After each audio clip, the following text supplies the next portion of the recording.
Welcome back to our channel. In this video, I am analyzing a very important 2025 Delhi High Court judgment that protects directors and companies from criminal prosecution under section 138 when check dishonour happens due to IBC, NCLT, statutory restrictions. We'll see the case details. Farhad Suri versus Praveen Choudhary, Delhi High Court judgment. Here the background is checks were issued by the company. Subsequently, NCLT proceedings were initiated. So IRP was appointed. The company's bank accounts were taken over. So that is blocked. When checks were presented, they were returned with the remarks, account blocked. So despite this, the criminal complaints under section 138 NI Act were filed and the magistrate even issued summoning orders. So the accused approached the Delhi High Court under section 482 CRPC seeking quashing of proceedings. So here the core legal question: can section 138 of NI Act apply when a check is dishonoured due to statutory blocking under NCLT or IBC, because the account is blocked under NCLT proceedings.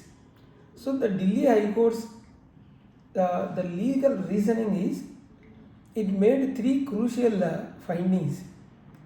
The first finding is section 138 applies only when drawer maintains the account.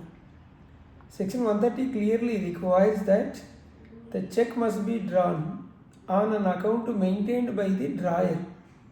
So once NCLT proceedings begin and IRP liquidator takes control, the director or a company no longer maintain the account. So therefore, the basic statutory requirement of section 138 fails. And the second one is the dishonour was not due to insufficiency of funds. The court clearly distinguished between the valid section 138 grounds and the present case. So what are the major grounds for 138? Insufficiency of funds and exceeds arrangement and stop payment. Whereas here, the present case, the account is blocked due to statutory prohibition under IBC moratorium. So the dishonour caused by operation of law, not is a penal dishonour. So the statutory prohibition, the reasoning, third reasoning is the statutory prohibition under IBC overrides NI Act liability. Once the moratorium under IBC comes to force, the payments are legally prohibited. So bank accounts are frozen by operation of law. So the court held that the criminal liability cannot arise from compliance with the statutory prohibition. Why this section 138 NI Act was held inapplicable? The Delhi High Court categorically ruled that dishonour occurred due to legal impossibility, not fault. Accused had no control over the account. Mens rea required under section 138 was not here. Here it is this mens rea is not present. Mens rea was absent here. Mens rea required for section 138 was absent here.